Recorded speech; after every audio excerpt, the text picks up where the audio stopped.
once you see, okay, we're on page 5, we're on page 4, Google likes our content somewhere. Okay, now we build links to it. Now Google likes it better.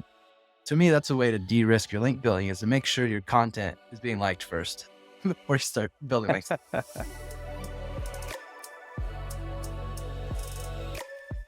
Hello, everyone, and welcome to the BuzzStream podcast. I'm thrilled to invite Aaron Anderson today from linkpitch.io. Aaron, what's up, man? Yeah, it's fun to have the tables turned this time around. Yeah. So I was on Aaron's podcast about a year ago. No big deal. We had a great conversation, and when I started this podcast, you were one of the guys that stood out to me in terms of like people I wanted to talk to, specifically because of the way that I know you run your agency and you do link building, which putting the cart before the horse here and giving away a little bit, but talking about like content led link building and always really trying to have a piece of content to pitch and how important that is. I'd like to know if you've seen anything online that you really like in terms of content, something that got a lot of links or a content approach, maybe. Yeah, I can't think of any any examples kind of off the top of my head, but generally the approaches that I prefer are companies that just recognize that content is really the where links are going, and that you have to have good content in order to build backlinks. And because I get so many people that sometimes they come to us and say, "Hey, just let's build links for our site," and it's okay. Well, what do we have that people are going to be interested in, that people are going to be willing to link to you? And sometimes if you don't have that, you're definitely limiting your options as to how you're going to be able to build links for your site. So Yeah, I mean, let's get right into it, I guess. Like that problem is something that a lot of people have. They know they need to build links, but they don't necessarily have like linkable content on their site. So what do you do when a company comes to you and says, "Hey, we want to build links," but they don't have anything? Like, what is that conversation like? yeah, I just have to be honest with them and say, if you want to go pay for links, that's one option. That's not an option that I generally am doing too much with. And if you don't have anything to link to, well, you can always just pay someone to link to you in some way. But if you want to earn the backlinks, then you have to have something that's of value to those that are able to link. What's of value to other site owners or those in your industry?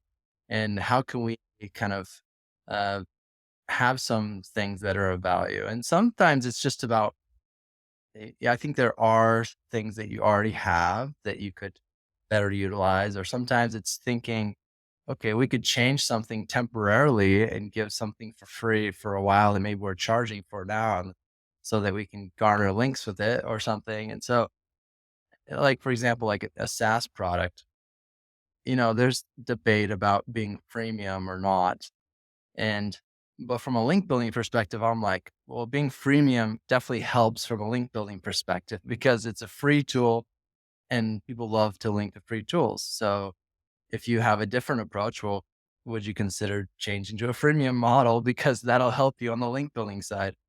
So I think some of it is just, thinking like, what do you have? And is there something that we could change or adjust so that people could find more value in sharing and talking about what you have to offer? Yeah, you dropped a lot there. I want to come back to a couple things, but let's stick on that freemium model. I think that's really interesting. And is that something that like you actually do kind of a cost benefit analysis for a client where you're like, typically your tool costs $25 a month and you can get, you know, $1,000 worth of link or something for this. What does that conversation get into the numbers like that at all? I've never run the numbers like that. I think it's hard to quantify sometimes what you're gonna get, and how can you predict, how successful it's gonna be. But, you know, at the core, it's just like, okay, do you have something of value? If you don't want to do the freemium model, that's fine too. But what types of tools or resources can you build in your niche that could be valuable for other people? Because if you don't have anything to pitch others, then it's just hard to get started. Yeah, so say you do or you are interested in the freemium model, like you're a SaaS company and you want to do that. What does the link building process then look like for you? What types of sites do you look at to get links for that tool? Sure. So I think, it really depends on the niche, and a freemium model could make more sense in certain niches than others. But, as a free tool, the first thing you kind of look like, let's just say in SEO, if you have a free tool, it's like, oh, there's probably list posts out there that are like, oh, the best free tools in SEO or the best, whatever. And so you can compile those together and look for those.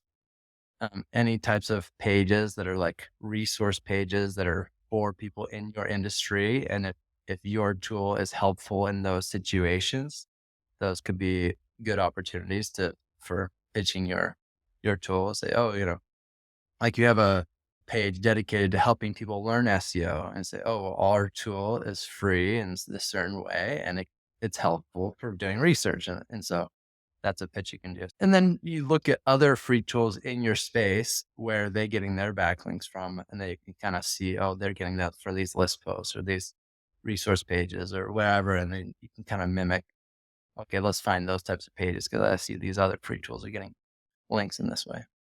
Yeah, so it sounds like it's like a mix between competitive analysis of, maybe resource link building, resource page link building, I think is kind of the term. You mentioned something at the start of this conversation about just like finding something that's valuable that, so maybe it's not a tool. How would you define valuable content? Like, what does that look like when you're actually evaluating a site for things that are linkable? Yeah, I think sometimes people come to me and they say, hey, I have this great piece of content that's going to work really well. And I say, this is a good article and people could be interested in reading it, but the people linking to the article aren't maybe necessarily the people that are going to be consuming the article. So you have to think of, like, in terms of link building, those that can give the links, what are they going to find valuable? Because that's really your market. So you can have content that's targeted for like the consumer or your client, but maybe that's not like for a linkable asset. Maybe that content isn't that interesting for those that can add links. So you have to think of it in terms of who are those that can give links and what's valuable to them. And so, yeah, maybe it is like, maybe there's some sort of tool or something that would be interesting. Maybe it's content, sometimes content like they've mentioned this topic, but they haven't expounded on it. And so like your content can be valuable because it's expanding on something that's kind of complicated that they haven't. They just briefly mentioned the topic or something. So it's a lot of different things that it could be. But yeah, you have to generally think of it more like the site owner or who the person you're going to outreach, how would they perceive it being valuable? Yeah, when I was at Siege Media, we kind of talked about that at like a outreach market, kind of like tailoring your content to outreach markets. I think what the problem we ran into a lot of times was like the relevancy would sometimes get out, too far off. And I just spoke to Brian Dean about this too. Like, I feel like that's probably a problem that a lot of people have when you come up with these ideas. So, how far is too far away when you think about writing content for your readers versus writing content to generate links? Sure. I always think there's going to be that mismatch there. Yeah, I find the mismatch the greatest for B2B industries because if you're in a B2C industry, there's a lot more interest in content that appeals to consumers. And so usually there's the easier overlap to like what drives links and what people are interested in. But in B2B, it's a very specific niche. Then sometimes it can be difficult. For example, let's just say you have like a vacation scheduler tool that HR teams use to like schedule vacation. Well, talking about vacation scheduling as a topic, that's not like very interesting. But vacation is something people love to talk about. So for me, like you can create content that's very interesting for consumers, whether they're going to convert at all to like the vacation scheduling tool doesn't necessarily matter because you can get those backlinks by focusing on the topics that have overlap with consumer interest. So that's kind of how I think of it is like how can you get topics that are like overlap with what people would be interested in? And generally you can find those somewhere. But in some niches it can be harder to find things that are more relevant. So yeah. Yeah, I've definitely been in that situation for sure. What do you think? So, outside of not having linkable content, what are some of the main reasons that you think link building fail? Other reasons it fails is so I have certain rules that I like to follow. For one reason it fails is you're not reaching out to the right person.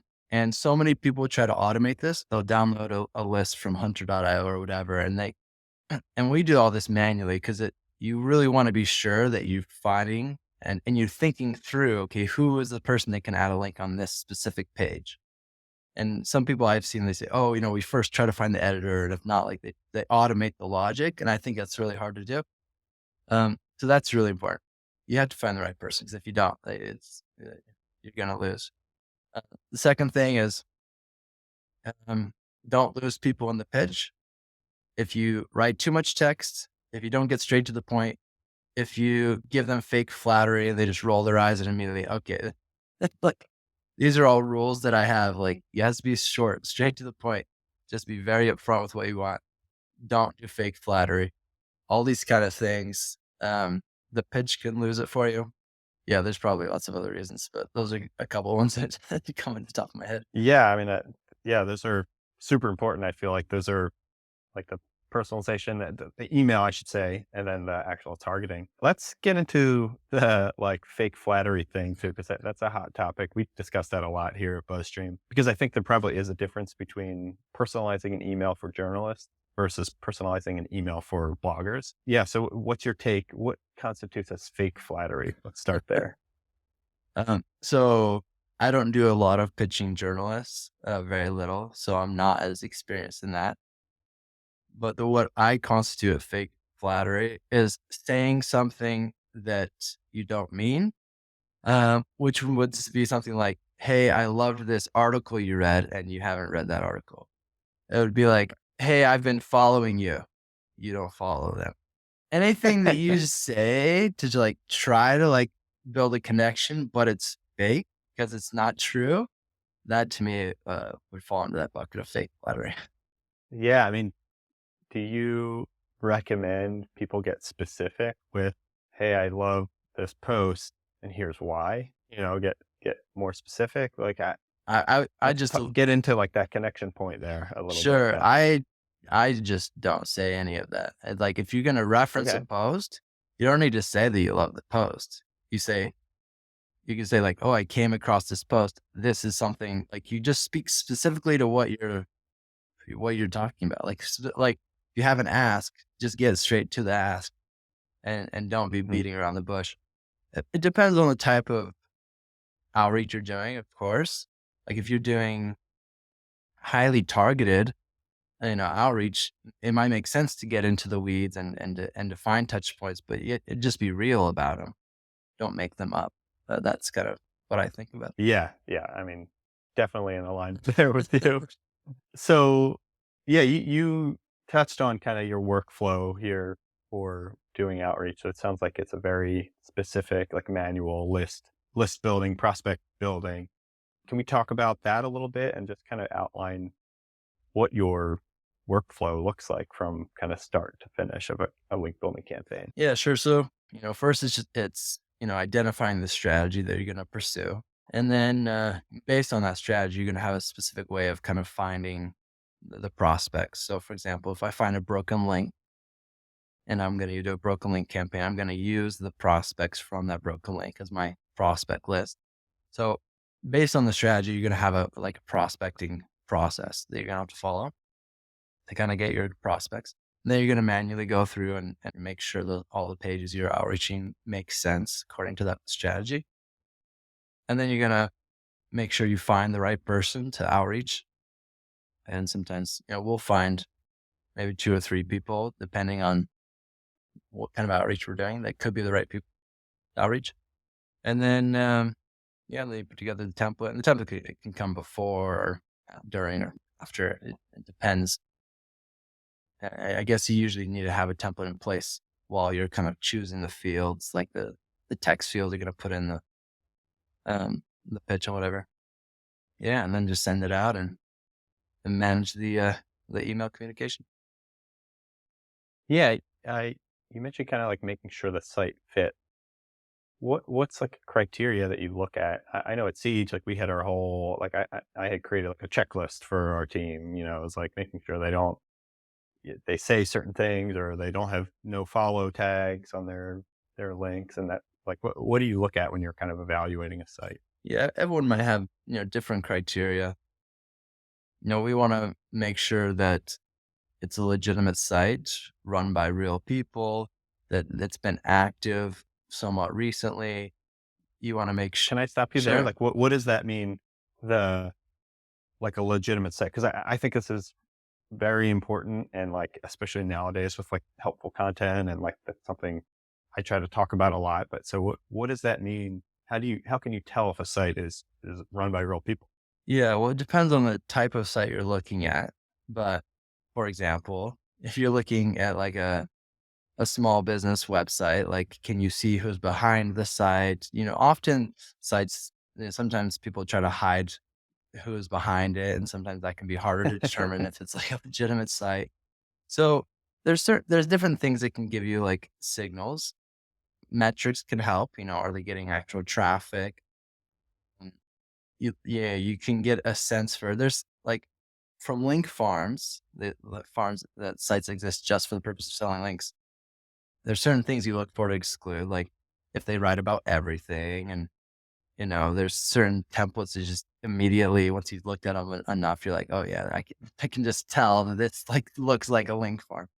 So there are some of those things that you gain over time, but it's looking for, okay, do they cover a specific topic? Are they covering in depth of that topic? Are they trying to write about everything? If they're writing about everything, have you ever heard of this site before or no?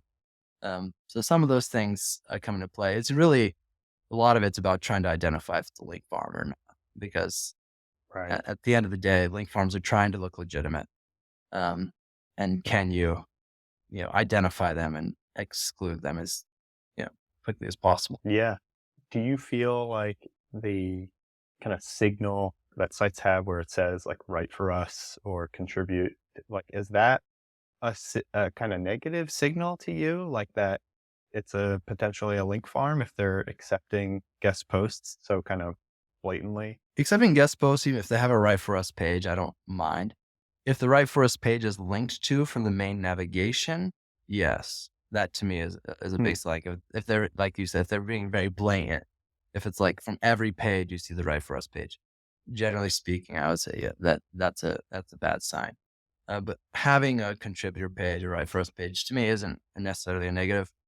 It's all about how open they are, like pushing it. So yeah, that's something I would avoid. Curious, with this helpful content update, have your link building strategies changed at all? Has that impacted, like, even talking about like AI content, like in the past year or so, has that impacted the way that you think about link building and where you can get links from? Yeah, I think our strategies haven't changed that much, but we don't do a lot of like guest posting. And so we don't, I've always been against the idea of like a lot of guest posting companies or agencies. It's like, let's get the lowest quality content that we can have accepted by the target site. And so if we can get away writing it with AI, or if we can get away writing it with the cheap, for me, I've always been like, the content doesn't read well enough that I would read it. I don't want to junk up the internet more. So like I only believe in like higher quality guest posting. So as a strategy, it's not one that we generally employ.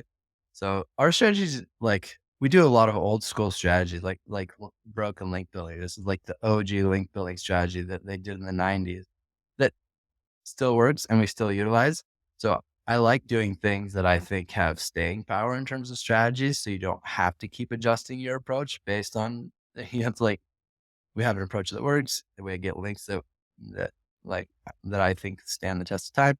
And so based on any updates, I hope I don't have to keep like redoing everything because like the links are now being ignored that we were building before.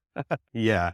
Yeah. It's probably, again, like another reason to have that kind of like qualification round and where you're really drilling down on Yeah. the manual list building. So it's interesting. You're doing a lot of, say, kind of like old school, like outside of, so like resource page link building, it kind of sounds like you do Mhm. that. Broken link building. Are you doing like link insertion? So link insertions, the way it's generally used is basically paid linking. Is that how you use the term? I would say just like finding a specific, keyword or something on someone's site and saying like, hey, you talk about content marketing strategies and we have a post here about content marketing strategies. Like, would you be interested in adding that? Like it could give your users more context, whatever, however you frame Sure. it. Yeah, I think it probably these days, a lot of those are paid placements Yeah. just because that's the way the market has gone. But yeah, I don't think they necessarily have to be. Yeah, we do some of that. Generally speaking, those tend to have lower conversions, or you're just getting most people say, yeah, this is the price for that. And the types of campaigns that we run with that, usually it's the more specific you can be. It's not like, hey, you just mentioned this. It's like, you mentioned this exact phrase and we have a topic on this exact phrase and you didn't like talk more about it. So this could be a helpful addition. Like if you can be really targeted in those campaigns, that's where I see the best success with it. Yeah, so we do it sometimes, but generally speaking, that you get a lot of paid people wanting money when you run those campaigns, in Yeah. my experience. Yeah. Yeah. With broken link building, let's dig into that a little bit because I personally have felt like that's getting harder and harder. And specifically for like one reason pops to mind. I think this was like years ago. Ross Hudgens had Cyrus Shepherd on like a Siege Media podcast, and Cyrus mentioned something about like this idea that with any, even like resource page link building, like if you end up getting a link from a page that's like 5 clicks deep into a site, even if it is like a high DA edu site or something, like, is that link really going to be all that valuable? When I think of broken link building, I think of a lot of those types of pages where it's like, a couple clicks in or like buried within like a really high DA site on like a page that's like full of, 100 other resources. So like, how valuable are those links? Yeah, I'm curious what your take is on that. Well, broken link building, the thing I like about it is that you get links from a wide range of pages. So let's say we find a broken link. And then you're just looking at all the pages that are linking to that broken link. So some of the links might come from resource pages. Some of them might come like just within content. I mean, I've gotten links from New York Times and Parade and, you know, like a lot of really great sites with broken link building. So, and lots of different types of sites. So I like it because you actually, when you do resource page link building, you're getting links just from resource pages. When you do like, okay, content, you're getting links just in content. When you're doing broken link building, you're getting like a wide variety of links in lots of different pages because it's just however people link to that page. So that's one of the things I like about it is it's very varied. As far as like, okay, do links vary based on where they are on a site and how deep they are? Yeah, there's definitely a difference in value. Just the same as like there's a difference in a value of a link based on how many outgoing links there are on a specific page. But if you really refine your criteria to like no more than this many outgoing links, so I mean, you can really drill down and only getting links from pages that have traffic. You're just gonna have such a few like number of prospects, like it's a numbers game, and so the more you just more narrowly you define your criteria, you're either going to have to just like pay for the links that you think are most valuable or find a different approach or just do relationship link building, get those links that you think are most valuable. So yeah, there's always a difference in value. And my approach has always been like go for consistency rather than stressing about like the ultimate power of each individual link. Go for consistency over time. Um, but yeah, I mean, if you want to go just for the links that can get you the most value, that's probably relationship link building is going to probably get you the best, the highest quality links as far as that goes. Yeah. And with that, you're talking about like link exchange. Link exchanges or yeah, or knowing people and that you can say, oh, hey, I can, or the ABC link exchange, or like I'm Right. doing guest posting on this site. I'll include you if you link back. So you're exchanging something. It doesn't necessarily have to Right. be a direct exchange. I could include you in my guest post, or I'll link you on this other site, or yeah, that's where you can generally get like the highest quality of backlinks. Yeah, that's an interesting one to me because I've been very averse to that my whole career. Is 'cause we never did it at Siege, and like And I don't know, like, if I, like, have, like, a very naive approach on this or outlook on linking changes because it seems like it is still very prevalent and probably impactful. And, it sounds like it's something maybe you recommend for people if they really wanna get super targeted with, like, the way that they're getting links. And the other reason I guess I tend to stray away from it is because like, Google has said so obviously, like, we don't like excessive link Mhm. exchanges. I don't know how they can find it out, so, like, that's why I'm maybe realizing I have been missing out all these years. I don't know. What's your take on that? So my broader take in terms of like what strategy should you or shouldn't you do? To me, it's not like, oh, you should or shouldn't do different strategy. It's all about like, well, what's your risk? Like, how do you view risk in link building? And do you understand the risks? And then which risks do you think are worth taking? And some people look at this differently. Some people are like, I don't want to do anything that's against Google's written TOS. And other people are like, I just want to do what works, and Google keeps changing, and I'm just going to do it. So what you choose is all based on your risk profile, and so however you're comfortable. Like to me, I'm fine with it as long as you just kind of understand the risk. So, but in terms of, I do a lot of outreach, um, and when we get clients, we always say like, "Oh, are you open to guest posts? Are you open to paid links? Are you open to link exchanges?" Those are the three we kind of like want to clarify.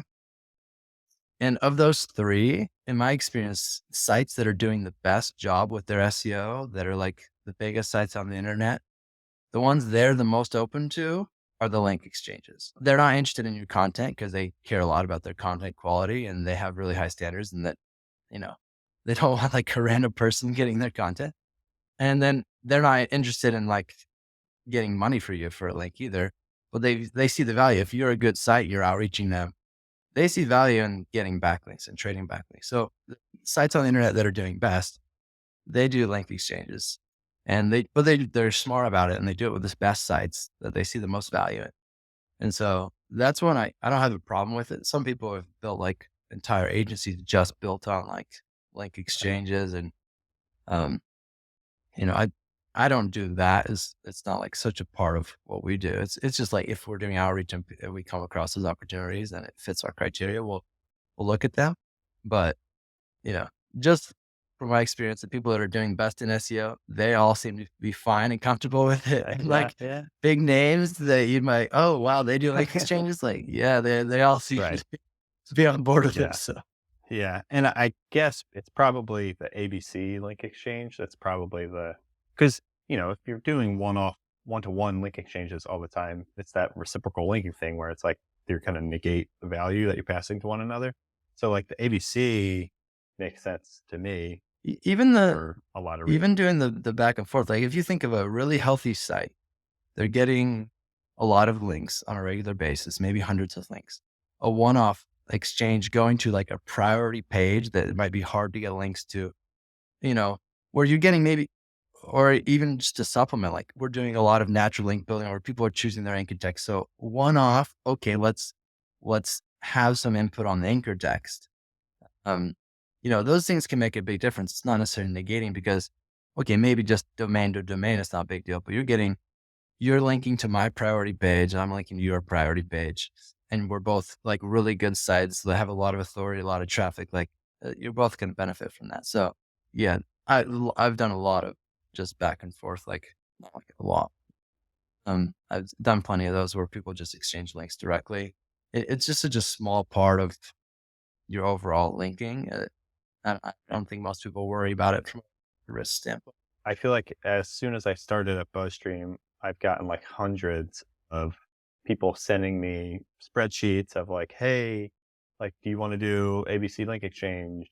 And it's just like a spreadsheet full of sites. And is that something you should be wary of? I mean, do you look at, are you seeking out link exchanges in those cases? Or is it more so like when they come to you and they present themselves to you, or if you're like pitching someone and they're like, yeah, we add this, but, like, would you also be interested in adding a link from Yeah, us to your site? it's the latter. For us, when we're doing normal outreach, and if someone presents us with the opportunity, we don't run like link exchange campaigns. I would be nervous as a site owner if I ever saw my site on a list for anything. So, as from a risk perspective, I would not want to be part of like networks or lists where like you could bank on me always to get a link, So Right. I would be nervous about that. I Yeah. think the smart site owners, they're just okay. Well, we get a really good, opportunity from a really good site, or just do it when it makes sense, and we're really like controlling it. Um, but again, it all comes down to your risk assessment, how Yeah. you Yeah. perceive that. Right. Right. I like that thought process of like, what is the opportunity? And as long as, and you kind of touched on this before too, with like broken link building. I think you were kind of hinting at this idea that like, um, you get a wide range. It's important to have a wide range of backlinks in your backlink portfolio, and like broken link building can do that for you. So anytime you kind of lean too heavily into one link strategy or backlink type strategy, it's probably a risk. Would you agree?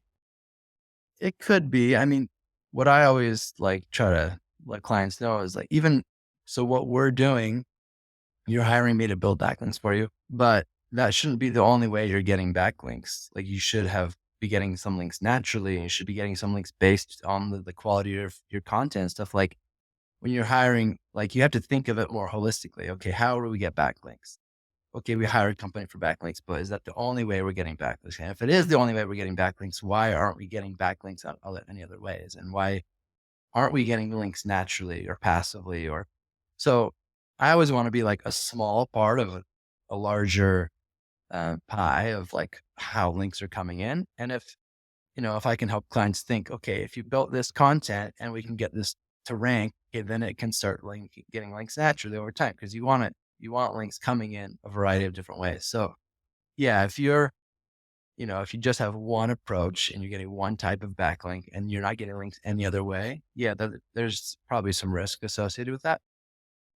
But again, it also depends on, well, where do the links come from in your industry? And if that's where the links come from in your industry, and that's your competitors also have that similar, they're all getting links in that same way, then maybe it doesn't seem as much of a risk. Yeah, I love that, Aaron. Like the idea of kind of pushing your client to think outside of just your own, or just like the one track backlink approach. Yeah. I think that's something that a lot of people can learn from, and a lot of companies should heed that advice. Like not it's not always as easy as just going on a marketplace and buying links. Like Yeah. that shouldn't be the way that you should be doing it. Just to be clear, so say a company came to you, they were like a brand new company, they don't have anything to pit yet. Is the conversation more so like, hey, I'm going to give you some suggestions and then come back to me once you've built this kind of stuff? You're a SaaS company, here are some suggestions. Maybe start a tool, or like, here are some pieces of content that we've seen works in your industry. Maybe you guys build that and then we could probably build links to it. Do you do that type of kind of hand holding Yeah. or strategy before taking on a client? So yeah, one way to look at it is, okay, you need something to build links to. And if you don't have something to build links to, like, okay, you got to get some links a different way. So sometimes when people come to me, I say, oh, you don't really have much. I would suggest like Haro type link building, because you'll get homepage links. It'll help you build some of that foundational authority. I want to see kind of how Google responds to your site when you have some initial backlinks. Are they going to start liking your content better? Because sometimes when you have a brand new site, you don't know anything about your site. Like, does Google like me? Do they like the content I'm writing or whatever? So like, okay, maybe you need to build some foundational links. So I might say, yeah, that's what I would recommend to start. Kind of build just some good homepage links, get some authority. And then the second way is like, do you build links to pages that aren't getting traffic already?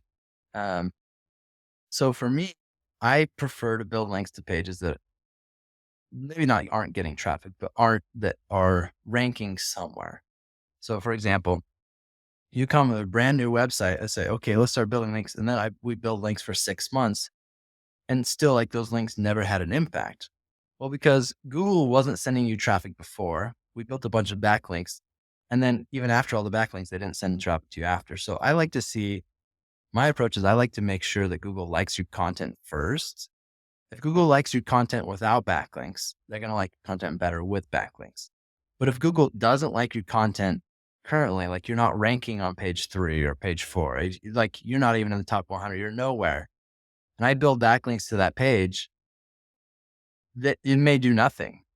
So I like to Right. get Right. cues first. Like, so that's the risk when someone's brand new, they come to me and say, we can build backlinks, but like it may have nothing to do with the backlinks we're building. It's just that Google isn't indexing your content and putting it somewhere in the top 10 pages of Google.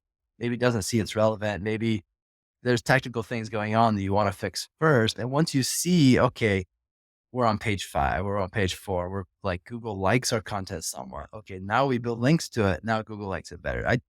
To me, that's a way to de-risk your link building, is to make sure your content is being liked first before you start building links.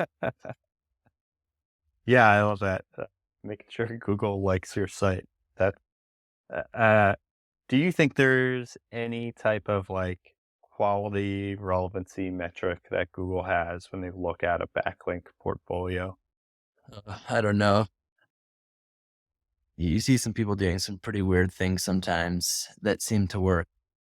And if there was some sort of relevancy metric, you would think it would catch those things. Like sometimes using like expired domains that have no relevance.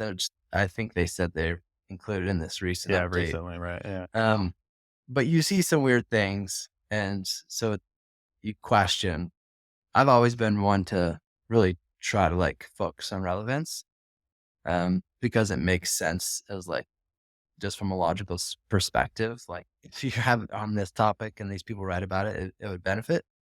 And I'm sure they try to.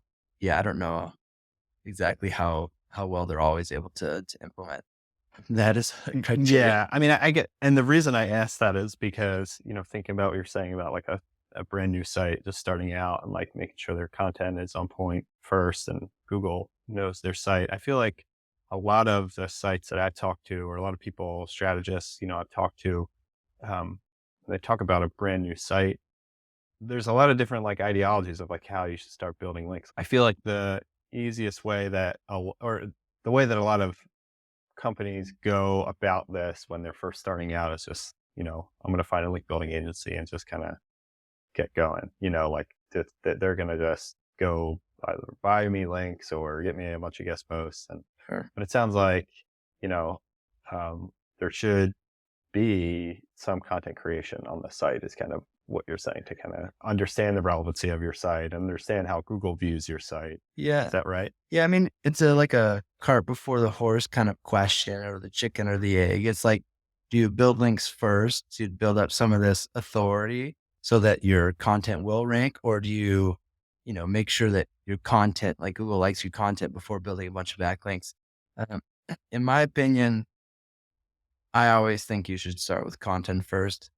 Like content is really where you should focus. At content on site, you should really focus and make sure, because Google will find and tell you kind of what it thinks. I mean, and maybe to build some foundational authority, like build some homepage links, and build some, just like building your social profiles and these kind of things, like these, just to show you have like some semblance of a brand.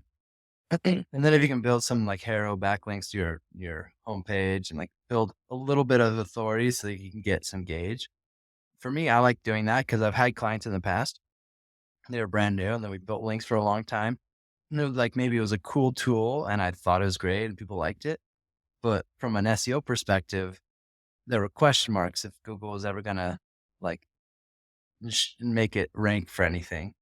And then after working with them, I'm like, oh yeah, maybe I should push back in the future, because I feel bad if I build backlinks for people like 6 to 12 months and then I don't see any traction for them.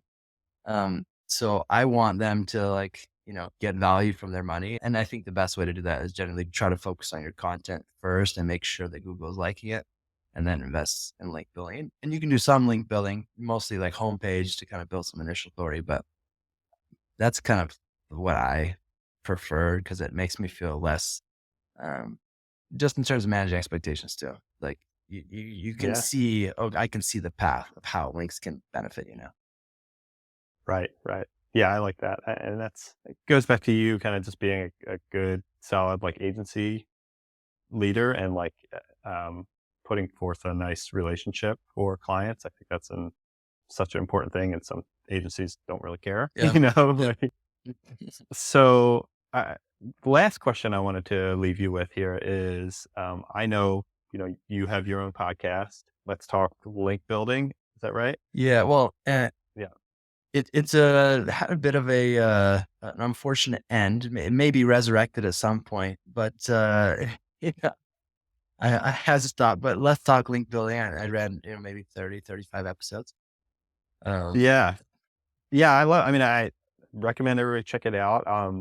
Yeah, like you said, it's like 30, 35 episodes, and you run the gamut, I think, of different industries and different strategies. So the question I wanted to ask you was, you know, what are some of your biggest takeaways from talking to all these different people and in all of these different industries? Do you have any, words of wisdom or unknown link strategies or something that you can impart on our listeners? Yeah. And the biggest thing I really gained from doing the podcast is just getting a much better understanding of link building as an industry and just all the different approaches that there are and how different approaches fit different situations. Because I think sometimes when clients they're like, "Well, I need links. Let me find someone that'll give me links," and they kind of view it like a commodity. And there's lots of different strategies and approaches, and those strategies and approaches may not always fit in every situation. And there's going to be some types of link building that are better in different situations. And not everybody is good at every approach. And so it's a much bigger industry than people recognize. And they want to commoditize it into like, I need a link. Oh, a DR80. Okay, that's good. Let me get the link. And it's way more complex than that. And so yeah, if you're like looking to do link building, understanding a little bit about the different types of link building that you can build it with PR, you can build it, with guest posting and trying to understand kind of what would work best in your industry and for your site, I think is good to take some time before just jumping in and just saying, I need links. Then let me give money to the first person that says, look, get me links. Yeah, Aaron, this has been super eye-opening. I feel like I got a laundry list of notes here and stuff that I think I can even, implement in the content I write and the link building strategies that I'm using for BuzzStream. So thanks so much for your time here. Again, Aaron Anderson from, the co-founder and CEO of linkpitch.io. Check him out. Check out Talk Link Building. Hit him up on LinkedIn and tell him that you want him to restart the podcast and keep it going. Thanks again, Aaron. Really Thanks, appreciate the Vince. time. Yeah, it was a pleasure.